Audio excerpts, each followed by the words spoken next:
გულახდილად გითხრათ, ჩემმა კომენტარმა, ჩემი აზრით, დასაშვებზე მეტი აჟიოტაჟი გამოიწვია.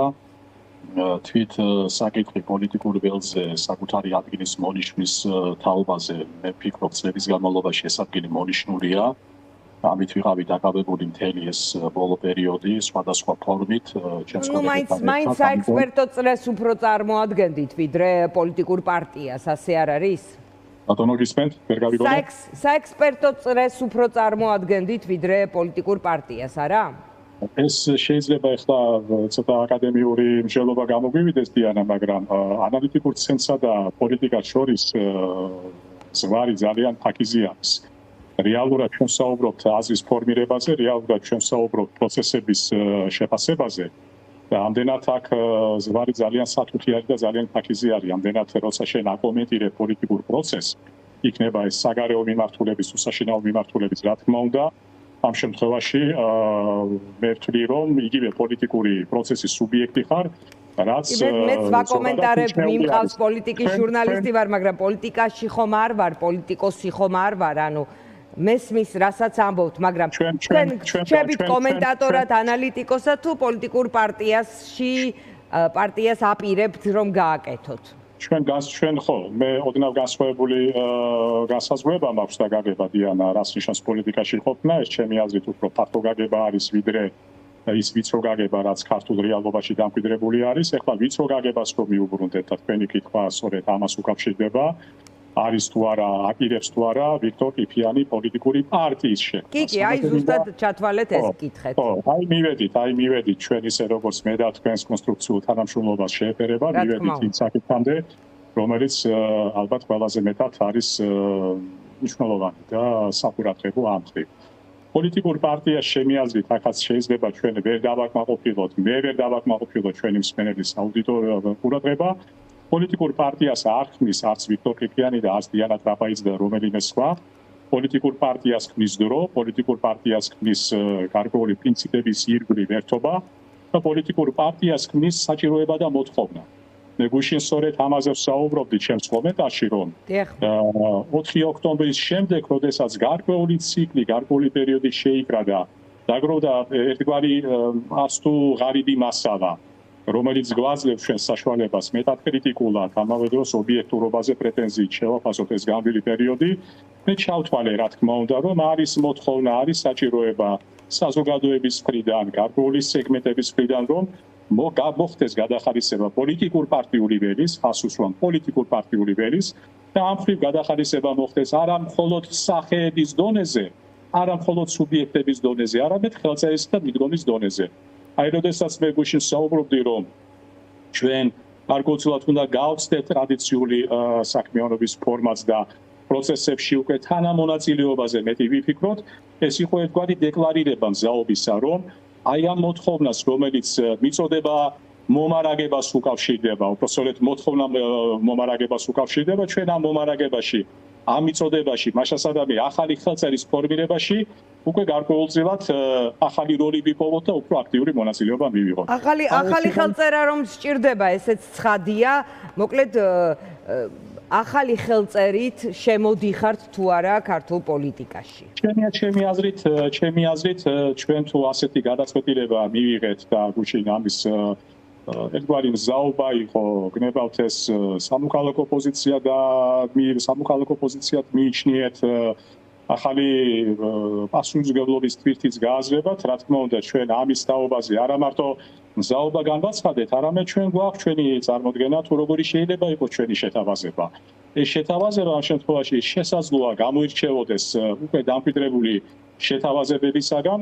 ასე მაგალითად, ჩვენ საუბრობთ, რომ დროა ქართული პოლიტიკური აზრი გაიზარდოს, დროა დასერიოზულდეს, დროა უფრო მეტ ადეკვატურობაზე იფიქროს, დროა იმ ინფანტილიზმზე, რომელიც ახასიათებდა არა მარტო სახელმწიფო ფრთას, რომელიც სხვათა შორის ბევრად უფრო დახვეწილი არის ამ შემთხვევაში მის პოლიტიკურ ხელწერაში, არამედ ოპოზიციურ ფრთასაც, აი ეს ინფანტილიზმი გარკვეულწილად ჩაბარდეს სასულს.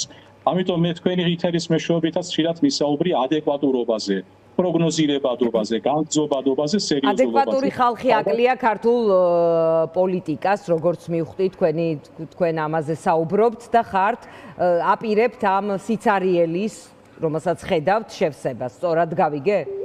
მე დაგეთანხმებოდი თქვენ და თქვენის ნებართვით, რომ ვინმე არ დამწამოს ბრალი სუბიექტივიზმში და იმაში, რომ მე კონკრეტულ პიროვნებებს ვერჩი არავითარ შემთხვევაში, მე მინდა განვაცხადო პოლიტიკის ხელწერას, ადეკვატურობის დეფიციტს, როგორც პოლიტიკის კეთების ხელწერას.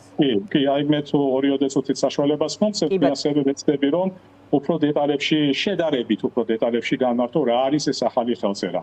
ასე მაგალითად ახალი ხელწერა ჩვენ მიგვაჩნია იმ გადმოსახედიდანაც, რომ ისტორია არ შეიძლება ხელახლა იწერებოდეს ხელისუფლებიდან ხელისუფლებამდე. ეხლა ჩვენ რა თქმა უნდა, ეხლა ძალიან ისეთ ვრცელ რეტროსპექტივას ვერ მოვახდენთ, მაგრამ მიგვაჩნია, რომ ყველა ქართველ ხელისუფალს თავისი პოზიტიური და მათ შორის ნეგატიური წვლილი აქვს შეტანილი ქართული ისტორიის ქმნაში. აქედან გამომდინარე, ჩემი აზრით, სწორი შეფასება, სწორი გადაფასება, როგორც ისტორიის ნათელი მხარისა, ასევე ობიექტური კრიტიკა და შეფასება, ესე ვთქვათ, ისტორიის ბნელი თუ საწინააღმდეგო ასპექტებისა, ერთ მთლიან ისტორიულ გენეტიკურ კოცხნის, რომელსაც ქართული სახელმწიფოებრიობა ჰქვია. საკუთარი ისტორიის დაუფასებლად ეხლა მე ზედმეტ სხვა ციტირებებში შეცვლა არ მინდა, მაგრამ ცნობილმა ქართველმა თქვა, რომ ერი რომელიც ივიწყებს საკუთარ წარსულს, ის კარგავს მომავალს. ამიტომ ჩემი აზრით ეს ხელწერა შეიძლება ამ ხრივ იყოს ძალიან არსებითი, იმიტომ რომ დღიდან საქართველოს დამოუკიდებლობის აღდგენისა ყველა ქართველ ხელისუფალს, ყველა ფორმაციას, მათ შორის ქართული ოცნების ფორმაციას ის საწყის ეტაპზე განსაკუთრებით თავისი წვლილი აქვს შეტანილი, რასაც ჩვენ ეს ქართული სახელმწიფოს ისტორიულ გენეტიკური ვიქტორ, რა იქნებოდა ახლა ადეკვატურობა, ადეკვატური პოლიტიკოსის საგზაო რუკა შექმნილ ვითარებაში 4-ის შემდეგ, 4 რაღაცნაირ წყალგამყოფ თარიღად იქცა მართლაც, როგორც მისი ორგანიზატორები ამბობდნენ, დაიწყო და დასრულდა რაღაც, რა არის ეს რაღაც და რა უნდა დაიწყოს 4-ის შემდეგ? ჩემი აზრით, დიანა, მე აი მინდოდა ორი ასპექტი კიდევ დამემატებინა, თუ რა შეიძლება გამოარჩევდეს ამ ახალ მიდგომას თუ ახალ ხელწერას. ეს არის არა მარტო პატივისცემა საკუთარი წარსულისადმი და ისტორიული მემკვიდრეობისადმი, არამედ ხედვა მომავალთან დაკავშირებით. ეხლა ჩვენ არაერთხელ და დღეს მოდურად იქცა ეს სიტყვა ალტერნატივა, რა თქმა უნდა, ეს სწორი მიგნება არის, იმიტომ რომ ოპოზიცია, საწინააღმდეგო, საპირისპირო აზრი ყოველთვის როდი ნიშნავს ალტერნატივას. ალტერნატივა სხვადასხვა საკითხებთან მიმართებაში, თუ როგორი უნდა იყოს სისტემას შემქმნელი პოლიტიკა, რომელიც არა მარტო არსებულის გადახალისებაზე იქნება ორიენტირებული, არამედ ახლის შემოთავაზებაზე, ალბათ ესე ძალიან არსებითი მომენტი არის და ამ არსებით მომენტს უკავშირდება კიდევ ერთი მეტად დელიკატური საკითხი. აი, როდესაც ჩვენ ვსაუბრობთ ცვლილებებზე, ჩემი აზრით, ამ ცვლილებების შესახებ საკითხის მიტანა ხდება ხშირად არც თუ დახვეწილი გზით. მიმაჩნია, რომ ადამიანებს განსაკუთრებით ოცნების მხრიდან იქნება თუ არა მარტო ეშინია ცვლილებების, ვინაიდან ამ ცვლილებებში არის ხშირად გატარებული აზრი მათი მდგომარეობის გაუარესების. ჩემი აზრით, მთავარი დასახვეწი მესიჯი არის ის, რომ ცვლილებები პირველ რიგში ნიშნავს გაუმჯობესებას. გაუმჯობესების საწინააღმდეგო ვერავინ ვერ იქნება, მიუხედავად მისი პარტიული კუთვნილებისა. იქნება ეს სახელისუფლო ფრთის ამორჩეველი, თუ იქნება ეს ოპოზიციური ფრთის ამორჩეველი. ამდენად, აი პოზიტიური ჯამის პრინციპი, როდესაც ცვლილებების შედეგად ხდება გაუმჯობესება, ქვეყანა გადის განორმალურების გზაზე, ქვეყანა გადის პროგნოზირებადობის. რომ ცვლილება იქნება მათი ცხოვრების უკეთესობისკენ წამყვანი, ამაში დაჯერება ამორჩევლის. ეს ამოცანა. აი უბრალოდ რო ჩავშალოთ რა, რომ გაადეკვატურება პოლიტიკის პროგნოზირებადობა სწორედ ხელს უწყობს გარკვეულწილად აი შიშების გაბათილებას ამ ცვლილებების მიმართ და ჩემი აზრით, როდესაც ჩვენ ვისაუბრეთ გარკვეულად აი გამბილ პერიოდზე, გამბილმა პერიოდმა მეჩვენება, მე შეიძლება ძალიან უმცირესობაში ვიყო ამ აზრის კუთხით, ეს შიშები არათუ გაანელა, არამედ გააბევრა. და კიდევ ერთი არსებითი მომენტი, რაც ჩემი აზრით ოპოზიციურ სპექტრს აკდა. დაენახა საქართველოს დიდ გეოპოლიტიკურ სურათში, როგორც დიდი გეოპოლიტიკური პაქტის შეთანხმების წევრი. ესეც ალბათ ძალიან არსებითი არის და სწორედ ბოლო პერიოდი გარკვეული ეს ვთქვათ მესიჯები პირადად ჩემ სოციალურ კამპანიაში ან ჩემი კოლეგების აი აქცენტირებას ახდენს არა მხოლოდ საქართველოზე, არამედ ჯერ საქართველოზე. რას ნიშნავს ჯერ საქართველო ამ შემთხვევაში, რომ ჩვენ ვერ ვიქნებით განმარტოვებული, ისე როგორც ამას სახელმწიფო პროპაგანდაში რაც გვთავაზობს. ჩვენ რა თქმა უნდა ვიზრუნოთ უნდა ჩვენს ინტერესებზე, ჩვენ უნდა ვიყოთ ძალიან ყურადღებით შემხედრი ვალდებულებებისა და შემხედრი მოთხოვნების მიმართ, მაგრამ აი ამ ვითარებაში საკუთარი ქართული ინტერესების გამოვაჭრების, მე ამ სიტყვისაც არ შემეჩინდება, უკეთესად ადვოკატირების ხელოვნება, სწორედ იმ ახალი ქართული სისტემური პოლიტიკის ერთ-ერთი ნიშანთვისება უნდა იყოს. კი ბატონო, ყველაზე არაადეკვატურად რა შეაფასებდით მაშინ არსებულ პოლიტიკურ ველზე, იმიტომ რომ ეს იქნება ალბათ საზოგადოებისთვისაც იმის ნიშანი, რა მიგაჩნიათ ყველაზე არასწორად და სად შეიძლება თქვა თქვენგან რაღაც საქციელის შეცვლა ან ხელწერის შეცვლა იყოს მოსალოდნე. ალბათ რამდენიმე ელემენტი დიანა, რაც ახლა ეს შეიძლება ერთობ სპონტანურად მომაფიქრდეს, მაგრამ რა თქმა უნდა ეს არ არის ახლა სპონტანური პასუხი, ეს არის ერთგვარი ფიქრის შედეგი. ეს არის პირველ რიგში ის, რომ საკუთრივ ოპოზიციური ველი უნდა გახდეს დემოკრატიული. მე ეს საწინააღმდეგო ფრაზაც მithქვამს და თეზაც გამომithქვამს თქვენი ეთერების მეშვეობით, რომ არა რა თქმა უნდა როგორც ზუსტი ასლი, მაგრამ მეჩვენება მე პირადად ეს ჩემი აღქმა არის და მე მაქვს ჩემს ახმაზე ჩემი უფლება, რომ ხშირად ოპოზიციური პარტიების აგება ხდება როგორც ერთგვარი განმეორება, ერთგვარი აი რეპლიკა იმისა თუ როგორ არის ქართული ოცნება როგორც სახელმწიფო პარტია. ეს ერთი საკითხი. მეორე საკითხი ეს არის ესე ვთქვათ აი მერიტოკრატიის საკითხი, როდესაც პოლიტიკური პარტიების ოპოზიციური ახალი ალტერნატიული ძალების ფორმირება უნდა ხდებოდეს ნიჭისა და უნარების მიხედვით და არა მხოლოდ რესურსებზე დაყრდნობით, ესე ძალიან არსებითი არის ალბათ. და კიდევ ალბათ ერთი საკითხი, რაც ასევე ჩემგან აღმოჩენა ვერ იქნება, ალტერნატიული ძალა, ოპოზიციური ალტერნატიული ძალა უნდა მიეჩვიოს, წესად უნდა დაამკვიდროს სხვა ბანაკის ამომრჩეველთან საუბარს. სხვაგვარად, რა თქმა უნდა, ქვეყნის წინსვლა ვერ გამოვა და ქვეყანა ყოველთვის დაბეჭდი იქნება. მე და ისინი, როგორც დღეს ამას ქართული პოლიტიკური რეალობა გვთავაზობს. ამ დაყოფის პირობებში ვერ განხორციელდება ვერჯერ საქართველოს როგორც სახელმწიფო, ვერც საკუთარი მოსახლეობის ჭირისუფალი ვერ იქნება, ვერც სხვების თვალში ვერ იქნება. ვინმე ელაპარაკებით თუ თქვენივე, ასე ვთქვათ, თანაანალიტიკოსები აი ამ ჯგუფის შეიძლება აღვიქვათ თქვენ სამომავლო მოკავშირეებად აი ამ პოლიტიკურ განაცხადში. ჯეოკეისის სხვა ანალიტიკოსები. გეტყვით გულახდილად, ამ შემთხვევაში, ამ ეტაპზე დიანა, ეს მსჯელობა არის ჩაკეტილი მხოლოდ ჯეოკეისის ფარგლებში. ჩვენ რაიმე ესე ვთქვათ, გარე კომუნიკაცია არ ქონია, თუმცა რა თქმა უნდა, ვიცით განწყობები, ვიცით დამოკიდებულება, ვიცით ჩვენ დამოკიდებულება და ვიცით ჩვენი დამოკიდებულება როგორი უნდა იყოს. და ახლა სხვათა შორის დამოკიდებულებასთან ერთად მე ერთი ელემენტი, რომელიც აუცილებლად მიმაჩნია, აღსანიშნავად არის შემდეგი. ჯერ შინაარსი და შემდეგ უკვე ფორმალური მხარე. ჯერ ნახტომი და მერე დავიძახოთ ხო. ეს არის ძალიან მნიშვნელოვანი. ვინაიდან აი ჩვენ რო გავიხსენოთ მაგალითად აი გასული ადგილობრივი არჩევნები.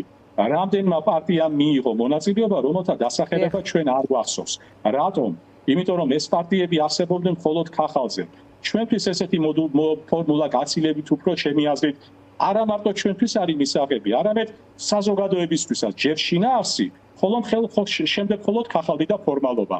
ჩვენ ფიქრობთ, რომ შინაარსობრივი იდენტობა, რომელიც ჯეოკეის მოპოვებული გააქვს, აძლევს მას საფუძვლს, რომ შინაარსიდან გამომდინარე ესაუბროს ქართულ საზოგადოებაში. ბატონ ვიქტორ, თქვენი მისამართით ხელისუფლებასთან დაკავშირებული ადამიანები, არ ვიცი რამდენად ექსპერტები უნდა ვუწოდო,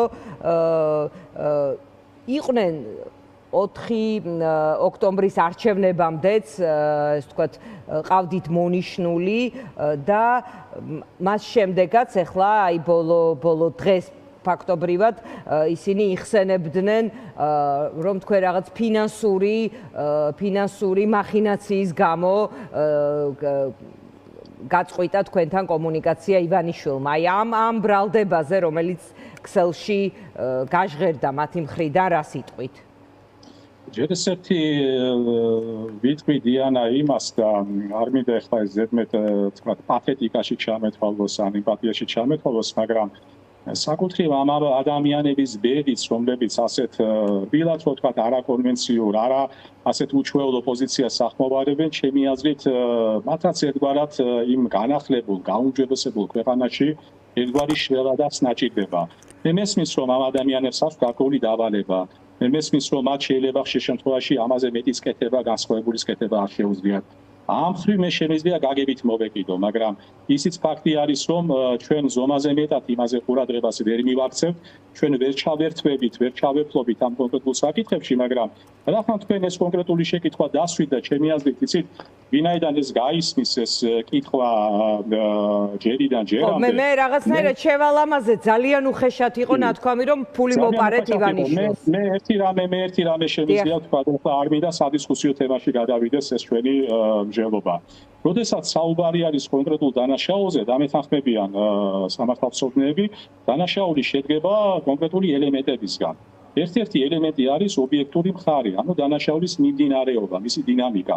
მე ძალიან მაინტერესებს, როგორ შეიძლებოდა ან იურიდიული ფირმის მხრიდან, რომელიც პროფესიულ მომსახურებას უწევდა ბატონ ბიძინა ივანიშვილს, როგორ შეიძლებოდა ან თაღლითობის ფაქტს ქონოდა ადგილი, ან ქურდობის ფაქტს ქონოდა ადგილი, როდესაც საუბარი იყო ოფიციალურ ურთიერთობაზე, საუბარი იყო ოფიციალური ინვოისების მიწოდებაზე. ინვოისებისა, როდესაც ადასტურებდა ბატონი ბიძინა, ვინაიდან იყო მეტად კმაყოფილი ჩვენი მომსახურებით, ეხლა მე ამაზე დეტალებში არ შევალ, იმიტომ რომ შედეგების სახეზე არის, მაგრამ აქედან გამომდინარე, თვით ეს ფაქტი მეტყველებს ესე ვთქვათ, აი უბადრუკობაზე, უსუსურობაზე, რომ ამაზე მეტი თამასის დაჭერა პროპაგანდას და მის მოლაპარაკე თავებს არ შეუძლიათ. აბა სხვაგვარად ეხლა წარმოვიდგინოთ ესეთი მეტად ეგზოტიკური ვითარება. თუ იურიდიული ფირმა დაკავებული იყო რაიმე თაღლითური სქემით, რა გამოდის, რომ ამ თაღლითური სქემის განხორციელებაში და რეალიზატორი ჩვენი ყოფილი კლიენტი იყო? ეს ხო აბსურდი არის ამის დაშვება. ამიტომ მე ძალიან კიდევ ერთხელ მოვუწოდებ მათ, რომ ბატონო, მე მესმის თქვენი მდგომარეობა, მე მესმის რომ თქვენი ულუფა უნდა გამოიმუშავოთ, მაგრამ დღეიდან მოყოლებული შედარებით უფრო დახვეწეთ მაინც მიდგომა, უფრო კრეატიულები გახდით, უფრო საფუძვლიანი გახადეთ, თუ რაიმეს ეს ვთქვათ ბუნებაში ხელწამოსაკრავს იპოვით. აი ეს მინდა მხოლოდ ეხლა მე ვთქვა, იმიტომ რომ ამ თემის შაშლა კიდევ უფრო მეტად შეიძლება, მაგრამ მე კიდევ ერთხელ ვთქვი, კიდევ გავიმეორებ იმას, რაც ვთქვი, რომ კლიენტსა და იურიდიულ ფირმას შორის ურთიერთობა მისი სენსიტიურობის, მისი კონფიდენციალურობის კუთხით არც ამ ურთიერთობების ოფიციალური გაწყვეტის შემთხვევაში სრულდება. როდესაც ბატონი ბიძინა ისურვებს ან იპოვის დროს, რომ ამ ურთიერთობის დასრულებაზე კომენტარი გააკეთოს, რა თქმა უნდა, მეც დავიტოვებ უფლებას, რომ ჩემი შეფასებითა და ჩემი კომენტარით ვუპასუხო, მაგრამ მე რატომღაც გონია, რომ ამისათვის ეხლა აი უბრალოდ მოწყილი არის ეს პროპაგანდისტული მანქანა და სათავეები ამ პროპაგანდისტული მანქანის ცოტა სხვა მიმართულებით მიდის და არა იმ მიმართულებით, რასაც ჩვენ ფირმის ყოფილი კლიენტი შეიძლება ვუწოდოთ. ანუ ეს არ მოდის ივანიშვილისგან, არამედ მოდის ვიღაც ხვებისგან, რომლებიც ეჭვიანობდნენ თქვენი და ივანიშვილის ურთიერთობაზე. შეიძლება ესე მე დაშვებას ვაკეთებ, ვინაიდან მე კიდევ ერთი ნაბიჯი რომ გადავდგაც ისე, რომ არც დელიკატურობა დავარღვიო ამ ურთიერთობების და დაპატიეთ და არც ისე რაღაც აი უპასუხისმგებლო მოსაუბრეთ ვიცე, იმიტომ რომ მე ძალიან დიდი იმედი მაქვს, რომ ჩვენი მსმენელის დიდი ნაწილი სწორედ ასეთად მიმიჩნევს მე და ასე აღვიქვამს. არის კიდევ ერთი გარემოება, დიახ, ჩვენ მქონდა ძალიან ინტენსიური ურთიერთობა. დიახ, ჩვენ მქონდა ძალიან ესე ვთქვათ, აი ახლო თანამშრომლობა. ეს ინტენსიურობა, ეს ახლო თანამშრომლობა ანერვიულებდა გუნდის გარკვეულ წევრებს. მათ მიაჩნდათ, რომ პროფესიული სერვისი, პროფესიული სიახლოვე შეიძლება გადაზრდილიყო რაღაც სხვაში. ამ გუნდის წევრები დღეს ქვეყნის მართვის სათავეებთან არიან. ასე რომ მე აბსოლუტურად არ მიყვის მათგან ასეთი რეაქცია. კობახიძე ეჭვიანობდა? თუ ჩვენ ჩავთვლით, რომ ქვეყნის დღეს ფაქტობრივი მართვის სათავეები არის რამდენიმე ადამიანის ხელთ, რა თქმა უნდა, ჩვენ ასევე შეგვიძლია სრული დაშვება გავაკეთოთ, რომ გარკვეულწილად აი ამ კამპანიის უკან არის ის ჯგუფი, რომელიც დღეს პოზიციონირებს მაღალი პოლიტიკურ თანამდებობის პირებად პოზიციონირებენ. მე კიდევ ერთხელ ვამბობ, ახლა ძალიან რთული არის კონკრეტული სახელდება, ძალიან რთული არის კონკრეტული ესე ვთქვათ. ეჭვიანობისთვის რა საფუძველი იყო, რამე უფრო მეტი იყო ვიდრე კლიენტის და ანუ რაღაც იმედებს ამყარებდა თქვენზე, რაღაც გეგმავდა თქვენ. ძალიან რთული არის კონკრეტული მტკიცებულებების დასახელება, მაგრამ ის თუ როგორ მოხდა სისტემის ჩამოყალიბება, მათ შორის პროპაგანდის კუთხით, ადამიანების გაშავების კუთხით, რეპუტაციის კუთხით. აი ნახეთ ახლა აი დავუშვათ ეს ბრალდება არის ძალიან ტიპიური ბრალდება. ეს სხვათაშორის ის ბრალდება არის, რაც რომლის არსი ყველაზე მეტად მათ ესმით, იმიტომ რომ ეს ბრალდება თუ ვინმეს მისამართით შეიძლება იქნეს სადგენილი. სწორედ მათი მისამართით შეიძლება ამ სისტემის მესვეურთა მიმართ, ზოგიერთ მესვეურთა მიმართ შეიძლება იქნეს სადგენილი. იყენებენ იმ ინსტრუმენტს, იმ იარაღს, რომელიც თითქოს და ეფექტიანი შეიძლება იყოს სხვისი მისამართით, მაგრამ მე უბრალოდ აი კიდევ ერთხელ შევჯამდები იმაში, რომ ჩვენი ამოცანა ახლა ამ შემთხვევაში, როდესაც ჩვენ ახალ პოლიტიკურ ხელწერაზე ვსაუბრობთ, არის ის, რომ არ ჩავიძიროთ კონკრეტული პირების გარჩევაში.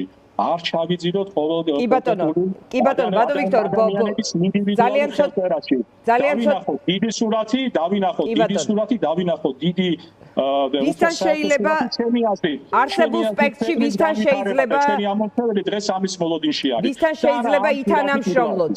არჩევნებში წასულ პარტიებთან გახარიალელოს გულისხმობ თუ ბოიკოტში მყოფებთან? ანუ ვინ შეიძლება სამომავლოდ იპარტნიოროთ? ძალიან მოკლედ თუ შეგიძლიათ უნდა დაგემშვიდობოთ.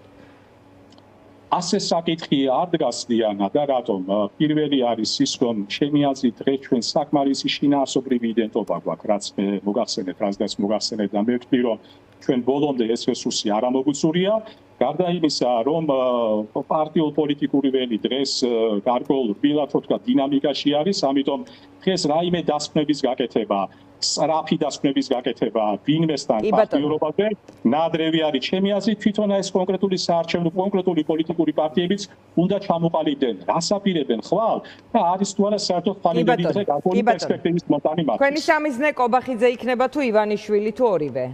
უფრო ჩვენი სამიზნე იქნება ქვეყნის შიდა გამოწვევები და ქვეყნის გარე გამოწვევები. სწორედ ამაზე დავიხარჯები ჩვენ რესურსულად. სხვა მეტი დაშვება ჩვენ ამ შემთხვევაში. მადლობა.